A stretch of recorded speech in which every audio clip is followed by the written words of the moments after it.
دوستو بیت المقدس دنیا کے 3 سب سے بڑے اور اہم مذاہب یعنی مسلمان، عیسائی اور یہودی مذہب کے اندر انتہائی اہمیت کا حامل ہے۔ یہ فلسطین کے شہر یروشلم میں موجود وہ مقدس ترین مقام ہے جہاں اللہ کے کسی نبی کی تعمیر کردہ مسجد یعنی مسجد اقصی موجود ہے۔ یروشلم شہر کا کردار قرب قیامت کے حالات سے متعلق انتہائی اہم اور فیصلہ کن ہے، اور موجودہ دنیا کے حالات کو سمجھنے کے لیے یروشلم کے حالات کو سمجھنا بہت ضروری ہے۔ یہودیوں کے مطابق یہ مقدس شہر ان کے مسیح کی آمد کی جگہ ہے جہاں سے وہ پوری دنیا پر ایک بار پھر سے حکومت کریں گے، جیسے حضرت سلیمان علیہ السلام کے دور میں ان کی حکومت تھی۔ جبکہ عیسائیوں کے مطابق یہ حضرت عیسیٰ علیہ السلام کا شہر ہے جہاں نعوذ باللہ انہیں سولی پر لٹکایا گیا، اور قرب قیامت سے پہلے وہ پھر اسی جگہ پر ایک بار پھر سے لوٹ کر آئیں گے اور عیسائیت کی تصدیق کریں گے۔ جبکہ مسلمانوں کے لیے یہ قبلہ اول ہے، اور اللہ کے رسول صلی اللہ علیہ وآلہ وسلم نے 17 مہینے تک بیت المقدس کی طرف منہ کر کے نماز ادا کی تاکہ یہودیوں کو یہ یقین ہو سکے کہ جس خدا نے حضرت موسیٰ علیہ السلام کو تورات دے کر بھیجا، اسی نے محمد صلی اللہ علیہ وآلہ وسلم کو قرآن پاک جیسی مقدس کتاب دے کر انسانیت کی ہدایت کے لیے بھیجا ہے۔ سفر معراج پر آپ صلی اللہ علیہ وآلہ وسلم نے مسجد حرام سے مسجد اقصی تک یعنی یروشلم شہر تک سفر کیا، اور پھر وہاں سے آسمان کی بلندیوں پر معراج کے لیے تشریف لے گئے۔ جیسا کہ قرآن کریم میں ارشاد ہوتا ہے کہ پاک ہے وہ ذات جو لے گئی اپنے بندے کو راتوں رات مسجد الحرام سے مسجد اقصی تک، جس کے گرد و نواح میں ہم نے برکت رکھی ہے تاکہ اسے اپنی نشانیاں دکھائیں۔ بے شک اللہ سب کچھ جاننے والا اور سب کچھ سننے والا ہے۔ اس کے علاوہ یہی وہ جگہ ہے جہاں پر حضرت عیسیٰ علیہ السلام دوبارہ آسمان سے تشریف لائیں گے اور اسلام کو سچا اور حق کا دین ثابت کریں گے۔ یروشلم شہر کی اہمیت قرآن کریم سے بھی ثابت ہے۔ سورہ الانبیاء میں ارشاد ہوتا ہے، اور ہم نے اسے یعنی ابراہیم علیہ السلام کو اور لوط علیہ السلام کو اس زمین پر نجات دی جس میں ہم نے اہل عالم کے لیے برکتیں رکھی ہیں۔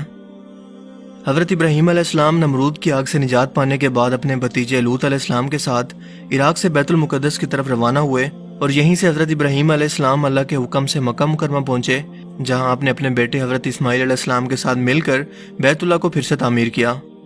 یعنی کہ یروشلم ایسی مقدس سرزمین ہے جسے اللہ تعالیٰ نے آل ابراہیم یعنی ابراہیم علیہ السلام کی نسل کے لیے اور آنے والے پیغمبروں اور دین یعنی یہودی، مسلمان اور عیسائیت کے لیے فیصلہ کن مقام بنایا ہے، کیونکہ ظاہر ہے کہ ان تینوں مذاہب میں سے سچا تو کوئی ایک ہی ہو سکتا ہے، اور یہی کردار قرب قیامت سے پہلے یروشلم کو ادا کرنا ہے۔ یعنی یہ شہر قرب قیامت سے پہلے صرف ایک دین کو سچ اور حق ثابت کرے گا، اور اسی لیے اس قدر اہمیت تینوں مذاہب کے اندر ہے۔ یروشلم ایک قدیم شہر ہے اور تقریباً 4000 سال پرانی تاریخ رکھتا ہے۔ یہ 2 مرتبہ مکمل طور پر تباہ ہوا۔ تاریخ میں اس پر 52 مرتبہ حملے بتائے جاتے ہیں، اور 44 مختلف قوموں کا اس شہر پر قبضہ ہوا۔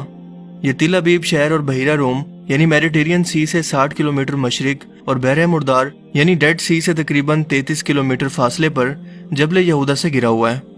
جہاں یہودیوں کی 3000 سال پرانی تاریخ، عیسائیوں کی 2000 سال، جبکہ مسلمانوں کی 1400 سال پرانی تاریخ موجود ہے۔ یہاں اس وقت 64% یہودی آبادی، 32% مسلمان اور صرف 2% عیسائی موجود ہیں۔ ہیکل کی مغربی دیوار جو کہ ایک واحد سٹرکچر اس وقت ہیکل سلیمانی کا موجود ہے، یہودیوں کے لیے اس وقت دنیا کی سب سے مقدس ترین جگہ ہے۔ اس شہر کے بارے میں اللہ پاک قرآن کریم میں ارشاد فرماتے ہیں کہ جس بستی کو ہم نے ہلاک کر دیا تھا اس پر حرام ہے کہ وہ وہاں جائیں، حتیٰ کہ یاجوج ماجوج نکل جائیں گے اور تمام بلندیوں سے اترتے نظر آئیں گے۔ دوستو، یہاں ہلاک ہونے والی بستی سے مراد یروشلم شہر ہے، جس پر یہودیوں کی بدعمالیوں کی بدولت 586 قبل مسیح میں بابل عراق کے بادشاہ بخت نصر اور پھر ٹائٹس نامی بادشاہ نے حملہ کر کے اس شہر کو مکمل طور پر تباہ کر دیا اور لاکھوں یہودیوں کو غلام بنا کر اپنے ساتھ لے گئے۔ اس دوران ہیکل سلیمانی بھی مکمل طور پر تباہ ہو گیا، مگر قرب قیامت سے پہلے یہ لوگ یعنی یہودی ایک بار پھر سے اسی بستی میں آباد ہوں گے، جیسا کہ ایک اور جگہ قرآن کریم میں واضح طور پر اس کا بیان کچھ اس طرح سے موجود ہے۔ اور جب آخری وقت آئے گا تو یہودی اس ارض مقدس کے اندر لائے جائیں گے جہاں سے انہیں نکالا گیا تھا، اور اللہ تعالیٰ کا یہ وعدہ آج ناجائز اسرائیلی ریاست کے قائم ہونے کے بعد پورا ہو چکا ہے، یعنی کہ آخری وقت اب قریب ہی ہے۔ لیکن اس سے بھی اہم سوال یہ ہے کہ اس وعدے کے پورا ہونے کے بعد اب آخر کیا ہونا باقی ہے؟ یہودیوں کا ماننا ہے کہ جب وہ تیسری مرتبہ اس مقدس ہیکل سلیمانی کو دوبارہ تعمیر کر لیں گے تو ان کا مسیحا جو مسلمانوں کے نزدیک دجال ہے وہ دنیا میں نازل ہوگا، اس لیے ان کے پاس اس ہیکل کی تیسری مرتبہ تعمیر کا مکمل نقشہ تک تیار ہے، اور اس کے ساتھ ساتھ وہ تابوت سکینہ کے حصول کے لیے بھی بے چین ہے، جس کی مختصر سی تاریخ یہ ہے کہ یہ مقدس صندوق حضرت آدم علیہ السلام پر نازل ہوا، جو پوری زندگی آپ کے پاس رہا اور پھر آنے والے انبیاء کو وراثت کے طور پر منتقل ہوتا رہا۔ یہاں تک کہ یہ حضرت موسیٰ علیہ السلام تک پہنچا، جس میں وہ اپنا خاص سامان یعنی تورات کا اصل نسخہ، اپنا عصا مبارک اور اپنا باقی سامان رکھتے تھے۔ اس کے علاوہ اس میں حضرت سلیمان علیہ السلام کی انگوٹھی بھی موجود ہے، جس سے وہ جنات پر کنٹرول کرتے تھے۔ مگر ہیکل سلیمانی کے دوسری مرتبہ تباہ ہونے کے بعد یہ صندوق ایسا غائب ہوا کہ پھر آج تک نہیں ملا۔ یہودیوں کا ماننا ہے کہ یہ حضرت سلیمان علیہ السلام کے تخت کے نیچے دفن ہے، اس لیے ان لوگوں نے خود سے بیت المقدس کے نیچے سرنگیں کھود کر اس کی تلاش شروع کی، لیکن انہیں کچھ بھی نہیں ملا۔ حضرت سلیمان علیہ السلام کا محل بیت المقدس سے جڑا ہوا تھا، جہاں ان کا تخت موجود تھا، اور دوسرا ہیکل سلیمانی کا جو نقشہ بیان کیا جاتا ہے، اس کا بھی مسجد اقصی سے کوئی تعلق نہیں ہے۔ لیکن پھر بھی یہ یہودی ہیکل سلیمانی کی تیسری مرتبہ تعمیر سے پہلے مسجد اقصی کو شہید کرنا چاہتے ہیں، اور اس کی سب سے بڑی وجہ یہ ہے کہ تیسری مرتبہ ہیکل سلیمانی کے تعمیر ہونے کے باوجود اگر مسجد اقصی شہید نہ ہوئی تو ہیکل کی اہمیت پہلے جیسی بالکل نہیں رہے گی، اسی لیے یہودیوں کے نزدیک اسے شہید کرنا ضروری ہے۔ اسرائیلی ماہر آثار قدیمہ کے مطابق ہیکل سلیمانی قبۃ الصخرہ کے نیچے موجود ہے، اور یہ علاقہ یعنی مسجد اقصی اور قبۃ الصخرہ مسلمانوں کے کنٹرول میں ہے۔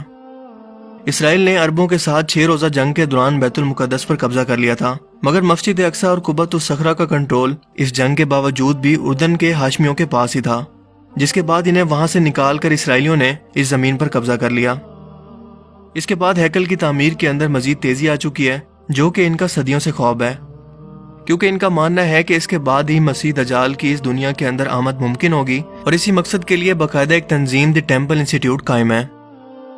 لیکن ایک اہم بات کہ اس ہیکل کی تعمیر کے ساتھ ایک بڑی خون ریزی کا بائبل کے اندر بھی ذکر ہے، جس کی تصدیق یہودی بھی کرتے ہیں اور کہتے ہیں کہ یہ 7 سالہ لمبا عرصہ ہوگا، کیونکہ پہلے 3.5 سال کے اندر دنیا کی 1/4 آبادی ماری جائے گی، اور اس کے بعد انسانوں کے مرنے کے دوسرے دور کا آغاز ہوگا، جس میں دنیا کی مزید 1/4 آبادی موت کا شکار ہوگی۔ دوستو، اس وقت دنیا کی آبادی تقریباً 7 ارب ہے۔ اگر ان پیشن گوئیوں کو درست مان لیں تو 7 سال کے اندر 3.5 کروڑ لوگ صرف اس تنازع کے اندر مارے جائیں گے۔ ان کے مطابق پہلے مرحلے کے اندر خون ریزی مشرق وسطی سے لے کر مشرق وسطی ایشیا اور شمالی افریقہ، جبکہ دوسرے مرحلے کے اندر عراق کے دریائے فرات سے لے کر یروشلم کے علاقوں تک پھیل جائے گی۔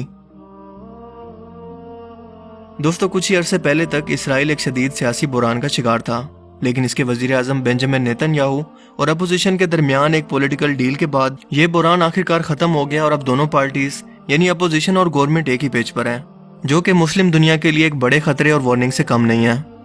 کیونکہ دونوں نے مل کر امریکہ کے ساتھ ایک ایسا تحریری معاہدہ کیا ہے جس کے مطابق 1 جولائی 2020 کو فلسطین کے مغربی علاقے غیر قانونی اسرائیلی بستیاں اور وادی اردن مستقل اسرائیلی قبضے کے اندر جانے والی ہیں، جسے امریکہ اور اسرائیل کے درمیان ڈیل آف سینچری کا نام دیا گیا ہے۔